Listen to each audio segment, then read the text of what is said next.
Hello friends, मैं हूं आपका होस्ट और दोस्त अभिनव जैन। स्वागत करता हूं आपका अपने यूट्यूब चैनल ट्रू इंजीनियर्स पर, जहां मैं आपके लिए लेके आया हूं एक और इंटरेस्टिंग वीडियो। और ये वीडियो है हमारी थर्मोडायनेमिक्स से। इस वीडियो का टाइटल है हमारा स्टीम एंड इट्स प्रॉपर्टीज़। इस वीडियो को हमने दो पार्ट में डिवाइड किया है, पार्ट 1 एंड पार्ट 2। कुछ प्रॉपर्टीज़ को हम पार्ट 1 में जानेंगे और कुछ प्रॉपर्टीज़ को हम सेकेंड पार्ट में जानेंगे। तो वीडियो शुरू करने से पहले जो लोग मेरे चैनल पर नए हैं उनसे रिक्वेस्ट है कि चैनल को सब्सक्राइब करें। वीडियो पसंद आए तो उसको लाइक करें, कमेंट करें और शेयर ज़रूर करें, जिससे आपके दोस्तों तक भी वीडियो पहुंच सके। तो चलिए शुरू करते हैं steam and its properties part 1। तो सबसे पहले जानते हैं प्योर सब्सटेंस क्या होता है, क्योंकि हमारा स्टीम भी जो एक प्योर सब्सटेंस है।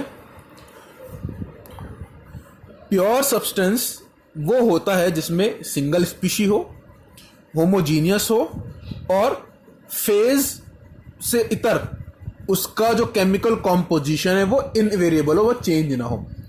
यानी कि वो बेसिकली पूरी तरह से होमोजीनियस होनी चाहिए। एक सिंगल स्पीशी हो, होमोजीनियस हो और इनवेरिएबल कॉम्पोजिशन होना चाहिए इररिस्पेक्टिव ऑफ फेज। यानी कि जिस फेज में वो एग्जिस्ट करे उसका थ्रू आउट कॉम्पोजिशन सेम होना चाहिए। जैसे वाटर है, वाटर लिक्विड फॉर्म में है तो हर जगह उसका जो कॉम्पोजिशन है वो H2O ही है। आप कोई भी मॉलिक्यूल देखेंगे तो वाटर H2O ही मिलेगा। वो क्या है? वो प्योर सब्सटेंस है। प्योर सब्सटेंस तीनों हमारी डिफरेंट जो स्टेट्स होती हैं, सॉलिड, लिक्विड और गैस, तीनों में एग्जिस्ट करता है। कोई सिस्टम है जिसमें लिक्विड और वेपर फेज है वाटर के, तो वो भी प्योर सब्सटेंस है। कैसे? अब वाटर को मैं हीट करूं तो भी क्या बनेगा? वेपर फेज में जाएगा, वहां भी मॉलिक्यूल क्या है? उसका H2O ही है, उसका सेम रहेगा। या वेपर को कंडेंस करूं, लिक्विड फॉर्म में लेके आऊं, तब भी उसका फॉर्मूला H2O ही रहेगा, उसमें कोई चेंज नहीं होने वाला। तो इसलिए अगर वाटर जो है वो एक प्योर सब्सटेंस है हमारा। प्योर सब्सटेंस के कैरेक्टरिस्टिक फीचर्स को हम pressure volume, pressure temperature, temperature volume, temperature entropy, enthalpy entropy, यानी कि मोलियर डायग्राम से और प्रेशर एंथैल्पी डायग्राम से हम दिखा सकते हैं। जानते हैं फेज क्या होता है। जो हमारी प्योर सब्सटेंस की तीन कंडीशंस हैं, सॉलिड, लिक्विड और गैस, इन्हें फेज कहते हैं। फेज किसी भी सिस्टम का होमोजेनियस पार्ट होता है जो फिजिकली उससे अलग होता है, डिस्टिंक्टिव, यानी कि उससे अलग होता है। ये होमोजेनियस होगा ही होगा। एक फेज दूसरे फेज से, एक इंटरफेस से या एक फिल्म से अलग होता है, उसे फेज बाउंड्री कहते हैं। जब एक फेज से दूसरे फेज में ट्रांजिशन होता है तो उसमें मेल्टिंग हो या फ्रीजिंग हो, आइस मेल्ट होके वाटर बन जाएगी, वाटर फ्रीज होके आइस बन जाएगा, या वेपराइजेशन या कंडेंसेशन हो, तो इस प्रोसेस को कहते हैं चेंज ऑफ फेज। और जो हीट चेंज ऑफ फेज में इन्वॉल्व होती है उसे लेटेंट हीट कहते हैं। इसको भी आगे हम जानेंगे। अब जानते हैं वेपराइजेशन, इवेपोरेशन एंड बॉइलिंग क्या होता है। वेपराइजेशन सिंपली प्रोसेस होती है जिसमें लिक्विड फेज से वेपर फेज में कोई लिक्विड कन्वर्ट होता है। कोई भी लिक्विड फेज से वेपर फेज में कन्वर्ट होता है, उसे हम वेपराइजेशन कहते हैं। इवेपोरेशन में वेपर जनरेशन होती है, लेकिन ये सिर्फ सरफेस से होता है। इसको बेसिकली किसी लिक्विड को कंसंट्रेट करने के लिए किया जाता है। जैसे आपने देखा भी होगा कि जब समुद्र के पानी से नमक निकाला जाता है तो बड़े बड़े पॉन्ड्स बना करके, शैलो पॉन्ड्स बना करके उसमें पानी इकट्ठा किया जाता है। धीरे धीरे सूरज की रोशनी से पानी इवेपोरेट होता रहता है और हमारे क्या मिल जाती है? एक नमक और वाटर की कंसंट्रेटेड स्लरी मिल जाती है। उसको बाद में हम इवेपोरेटर्स में ले जाके उसको फर्दर प्रोसेस कर लेते हैं। इवेपोरेशन हर टेम्परेचर पे होता है। जैसे अगर हमारे कपड़े भी सूखते हैं तो उसमें भी क्या था? वाटर इवेपोरेट होता है सूरज की रोशनी से। इवेपोरेशन हमेशा होता ही रहता है, चाहे कैसा भी मौसम हो हमारा, चाहे हमारा कम गर्मी हो चाहे ज्यादा गर्मी हो, इवेपोरेशन होगा ही होगा। वो डिपेंड करता है इवेपोरेशन कम होगा ज्यादा होगा, लेकिन इवेपोरेशन हर टेम्परेचर पर होगा। ऐसा नहीं होगा कि इवेपोरेशन बॉइलिंग पॉइंट पे पहुंचकर ही होगा, नहीं। इवेपोरेशन 30 डिग्री पे भी होगा, 40 डिग्री पे भी होगा, 50 डिग्री पे भी होगा। डिपेंड करेगा रेट ऑफ इवेपोरेशन कितना है। कम ज्यादा हो सकता है लेकिन इवेपोरेशन होगा ही होगा। इसके अच्छा एक प्रोसेस और आती है, इवेपोरेशन कॉजेज कूलिंग, एक ये टर्म आती है। इसका एक बहुत छोटा एग्जांपल है, अगर आपने कभी देखा हो, नोटिस किया हो, जब आप पेट्रोल वगैरह को अपने हाथ पे रखते हैं और पेट्रोल उड़ जाता है तो आपके हाथों पे ठंडक महसूस होती है। तो वो क्या हुआ, पेट्रोल इवेपोरेट हो गया, यानी कि उसने आपके हथेली से हीट एब्जॉर्ब कर ली और वो उस हीट को लेकर एब्जॉर्ब हो गया और आपकी हथेली का टेम्परेचर क्या हो गया, वो कम हो गया, जिस वजह से आपको लगा इवेपोरेशन कॉजेज कूलिंग। बॉइलिंग, ये भी वेपर फॉर्मेशन की प्रोसेस है, लेकिन ये पूरे मास में होती है। जैसे हमने पढ़ा इवेपोरेशन क्या है, सरफेस फिनोमिना है, बॉइलिंग बल्क फिनोमिना पूरे मास में से होगी और ये बॉइलिंग पॉइंट पे होती है। इवेपोरेशन हर टेम्परेचर पे होती है, बॉइलिंग बॉइलिंग पॉइंट पर होती है। बॉइलिंग पॉइंट हर लिक्विड का अलग अलग होता है, जैसे वाटर का 1 एटमॉस्फेयर पर 100 डिग्री सेल्सियस बॉइलिंग पॉइंट है। बॉइलिंग पॉइंट की हम बात कर रहे थे अभी। बॉइलिंग पॉइंट वो पॉइंट टेम्परेचर होता है जिस पर वेपर प्रेशर एटमॉस्फेरिक प्रेशर के बराबर हो जाता है और इस पॉइंट पर या इस टेम्परेचर पर फेज ट्रांसफर होता है लिक्विड से गैसियस या वेपर फेज में। दोबारा समझ लीजिए, ये वो पॉइंट या टेम्परेचर होता है जिस पर वेपर प्रेशर एटमॉस्फेरिक प्रेशर के बराबर हो जाता है और इस पॉइंट पर जो लिक्विड से वेपर फेज में ट्रांसफॉर्मेशन होता है। मेल्टिंग पॉइंट वो टेम्परेचर या वो पॉइंट जिस पर सॉलिड से लिक्विड फेज में ट्रांसफॉर्मेशन होता है, यानी कि मेल्टिंग यानी पिघलना, सॉलिड से लिक्विड में मेल्टिंग होगी, यानी कि बर्फ का पानी बन जाना इज मेल्टिंग। सैचुरेशन पॉइंट क्या होता है, ये वो पॉइंट होता है जब फेज ट्रांसफर होता है without any change in temperature and pressure, कि टेम्परेचर प्रेशर में कोई चेंज ना हो और उस टाइम पर फेज चेंज हो रहा हो तो उसे सैचुरेशन पॉइंट कहते हैं। फॉर एग्जांपल 0 डिग्री सेल्सियस अगर हमारा 1 एटमॉस्फेयर पर 0 डिग्री सेल्सियस हमारा टेम्परेचर है तो वाटर उस टेम्परेचर पर आइस की फॉर्म में भी हो सकता है और लिक्विड फॉर्म में भी हो सकता है, यानी कि उस कंडीशन पर आइस हमारी लिक्विड फॉर्म में आ सकती है तो वो सैचुरेशन पॉइंट हो जाएगा। अगर तो सैचुरेशन प्रेशर जान लेते क्या होता है, ये वो प्रेशर होता है जिस पर कांस्टेंट टेम्परेचर रखने पर फेज चेंज होता है। जैसे कि एक निर्धारित टेम्परेचर पर वाटर स्टीम में कन्वर्ट हो जाता है।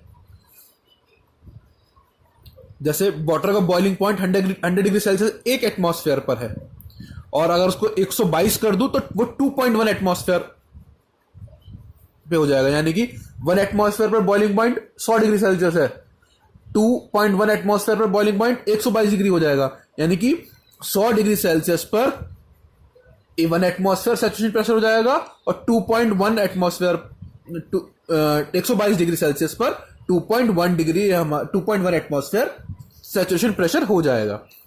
तो सैचुरेशन प्रेशर क्या है, वो प्रेशर जिस पर कांस्टेंट टेम्परेचर पर किसी सब्सटेंस का फेज ट्रांसफर होता है।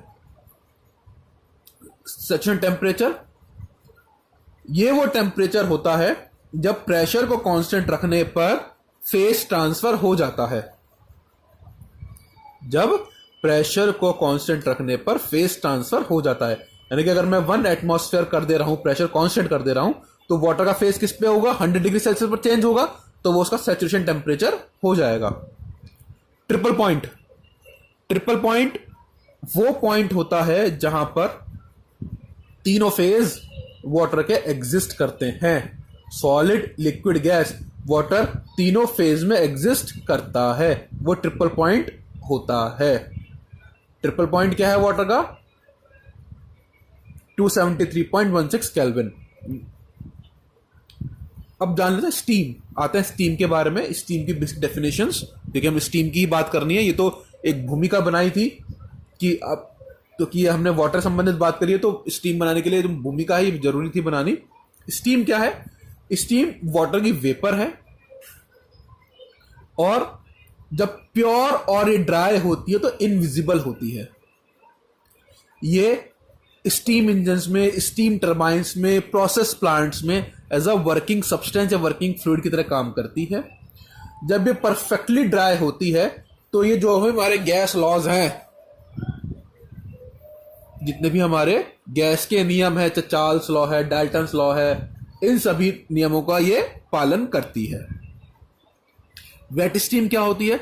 जब हमारी स्टीम के अंदर कुछ मॉइस्चर होता है, कुछ मॉइस्चर का अमाउंट होता है, तो वेट स्टीम कहते हैं। और ड्राई सैचुरेटेड स्टीम, जब स्टीम के अंदर मॉइस्चर नहीं होता या वाटर के पार्टिकल सस्पेंडेड नहीं होते, तो उसे हम ड्राई सैचुरेटेड स्टीम कहते हैं। स्टीम जनरेशन की प्रोसेस क्या होती है? स्टीम जनरेशन जो प्रोसेस होती है उसको हमने 3 कैटेगरी में डिवाइड किया है। 3 पार्ट हैं उसके। सबसे पहले heating of vapour water up to boiling point, पहले वाटर को उसके बॉइलिंग पॉइंट तक हीट किया जाता है। दूसरा evaporation of boiling water and conversion into dry saturated steam, water का इवेपोरेशन उसी टेम्परेचर पर और उसको फिर ड्राई सैचुरेटेड स्टीम में कन्वर्ट करना। और तीसरा, इस ड्राई सैचुरेटेड स्टीम को फर्दर हीटिंग करके सुपर हीटेड स्टीम में ट्रांसफॉर्म करना। सुपर हीटेड स्टीम के एडवांटेजेस क्या होते हैं हम आगे पढ़ेंगे। देखिए ये डायग्राम देखिए, इसको हम ग्राफ के माध्यम से समझते हैं। ए क्या है हमारा? Sensible heat taken by the ice. B latent heat of fusion, इन सबको भी डिस्कस करेंगे हम। C sensible heat taken by the water. D latent heat of evaporation. और E sensible heat taken by the steam. HW हमारा specific enthalpy of water. HF specific enthalpy of saturated water. HFG latent heat of evaporation. HG specific heat of dry saturated steam. और HSUP specific enthalpy of superheated steam. अब इस diagram को हम आगे समझ लेते हैं। देखिए सबसे पहले हमने 1 यूनिट मास या 1 kg आइस ली -10 डिग्री सेल्सियस पर। -10 डिग्री सेल्सियस लिया यानी कि जो आइस थी वो अपने फ्रीजिंग पॉइंट से कम टेम्परेचर पर थी। उसको हमने कांस्टेंट प्रेशर पर हीट किया और आइस का जो टेम्परेचर है वो धीरे धीरे इंक्रीज करना शुरू करा। इसको हम 0 डिग्री सेल्सियस तक लेके आए। इस प्रोसेस में आइस ने सेंसिबल हीट को एब्जॉर्ब कर ली। सेंसिबल हीट क्या होती है? जब हम फेस चेंज नहीं होता, सिर्फ टेम्परेचर बढ़ता है। यहां पे हमने -10 से 0 डिग्री पर आया कि टेम्परेचर हमारा बढ़ा है, तो सेंसिबल हीट ले लिया आइस ने। इस फर्दर एडिशन करने पर जो आइस है वो मेल्ट होनी शुरू हुई, यानी कि उसका फेस चेंज होना शुरू हुआ और टेम्परेचर अभी भी 0 डिग्री सेल्सियस है। यानी कि यहां पर आई हमारी लेटेंट हीट, क्योंकि फेस चेंज होना शुरू हुआ है। यानी कि इसे कहते हैं लेटेंट ऑफ फ्यूजन। जब आइस मेल्ट करती है वाटर में तो उसे कहते हैं लेटेंट ऑफ फ्यूजन, और वाटर में कन्वर्ट हो गई 0 डिग्री सेल्सियस पर। फर्दर एडिशन करने पर जो टेम्परेचर है उसका राइज होना शुरू हुआ until it reaches the boiling temperature, और राइज करते करते बॉइलिंग पॉइंट तक पहुंचा। This heat absorb water is in sensible heat. अब क्योंकि टेम्परेचर चेंज हो रहा है, फेस चेंज नहीं हो रहा, तो वो क्या है? वो सेंसिबल हीट है। अब बॉइलिंग पॉइंट पहुंचने के बाद टेम्परेचर कांस्टेंट रहा, अब वेपराइजेशन होना शुरू हुआ। वाटर ने लेटेंट हीट एब्जॉर्ब करी, अब वो फिर फेज चेंज होना शुरू हुआ। अब लिक्विड से फिर वो स्टीम में कन्वर्ट होना शुरू हुआ सेम टेम्परेचर पर। The intermediate stage of water and dry saturated steam is wet steam. देखिए वाटर से हम बना रहे हैं ड्राई सैचुरेटेड स्टीम, लेकिन बीच में एक स्टेज ऐसी भी आएगी जब स्टीम के अंदर कुछ पार्टिकल्स पानी के भी होंगे सस्पेंडेड फॉर्म में, तो उस स्टेज को कहते हैं वेट स्टीम। मैंने बताया वेट स्टीम में कुछ पानी के पार्टिकल्स भी होंगे। तो wet steam is actually a mixture of steam and water. अब इसको फर्दर हीट देने पर हमने क्या हुआ? ड्राई सैचुरेटेड स्टीम का टेम्परेचर बढ़ना शुरू हुआ और वो सुपर हीट स्टीम में कन्वर्ट हो गई। ये फिर से सेंसिबल हीट थी। क्यों? क्योंकि फेस चेंज नहीं हुआ, अब सिर्फ टेम्परेचर बढ़ा है। और जो टोटल राइज हुआ टेम्परेचर में सुपर हीट स्टीम के, उसे कहते हैं डिग्री ऑफ सुपर हीट। हमें यह जानना जरूरी है कि जो सैचुरेशन टेम्परेचर है, लेटेंट हीट और जो अदर प्रॉपर्टीज है स्टीम की, वो कांस्टेंट प्रेशर पर सेम रहती हैं, लेकिन प्रेशर चेंज होने के साथ वो वेरी करती है। यानी कि अगर एक टेम्परेचर पर जो सैचुरेशन टेम्परेचर है, लेटेंट हीट है या प्रॉपर्टीज जो दूसरी हैं वो कुछ और होंगी, और प्रेशर चेंज करूंगा तो वो चेंज हो जाएंगी। सुपर हीट स्टीम की हमने बात कर ली क्या होती है। एक बार जब हम ड्राई सैचुरेटेड स्टीम को हीट करते हैं कांस्टेंट टेम्परेचर पर, तो उसका टेम्परेचर रेज होना शुरू होता है, उसे हम सुपर हीट स्टीम कहते हैं। इस हीटिंग स्टीम को हीट करने पर उसका वॉल्यूम इंक्रीज करता है। Volume of 1 kg superheated steam is greater than volume of 1 kg dry saturated steam. यानी कि ड्राई सैचुरेटेड स्टीम से वॉल्यूम किसका ज्यादा होगा? सुपरहीटेड स्टीम का। ड्राइनेस फ्रैक्शन क्या होता है?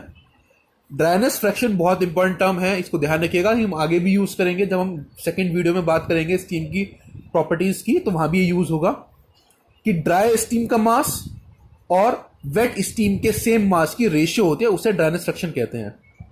यानी कि इसको हम एक्स रिप्रेजेंट करते हैं। X is the ratio of mass of dry steam to the mass of wet steam. और वेट स्टीम में क्या होगा? Dry steam plus water. ठीक है, तो एम एफ जो है वो टोटल मास है वेट स्टीम का, जिसमें ड्राई स्टीम का भी होगा और वाटर का भी मास होगा। सुपरहीट स्टीम के एडवांटेजेस क्या क्या थे? सुपरहीट स्टीम को हम एक्सपेंशन प्रोसेस में कूल कर सकते हैं, उसका टेम्परेचर फॉल होने से पहले ही, जिससे कंडेंसेशन में हमारा जो लॉसेज है वो कम हो। टेम्परेचर ज़्यादा होता है इसका, तो इसका हाई थर्मल एफिशिएंसी मिलती है हमें, ये हीट ज़्यादा ट्रांसफर कर पाती है। इसकी हीट कंटेंट ज़्यादा होता है तो इसकी कैपेसिटी ऑफ डूइंग वर्क भी ज़्यादा होती है, तो इकोनॉमी बढ़ जाती है हमारी। सेंसिबल हीट के बारे में बता चुका। सेंसिबल हीट वो हीट होती है जो सिर्फ टेम्परेचर बढ़ाने के काम आती है। लेटेंट हीट में फेस चेंज होता है, जब लिक्विड से वेपराइजेशन होगा तो उसे लेटेंट ऑफ वेपराइजेशन कहते हैं। 1 एटमॉस्फेयर पर जो होती है वो 2 to 5-6 किलो जूल पर केजी लेटेंट हीट होती है वाटर स्टीम की, इसकी यूनिट किलो जूल पर केजी होती है। Enthalpy, amount of heat absorb by water 0 degree Celsius से सैचुरेशन पॉइंट तक आने में, प्लस इवेपोरेशन यानी लेटेंट हीट में जो भी उसने हीट ली है, दैट इज एंथैल्पी। यानी कि enthalpy is the summation of sensible heat plus latent heat, यानी कि total heat sensible heat plus latent heat का सम होती है। तो इस वीडियो में दोस्तों इतना ही।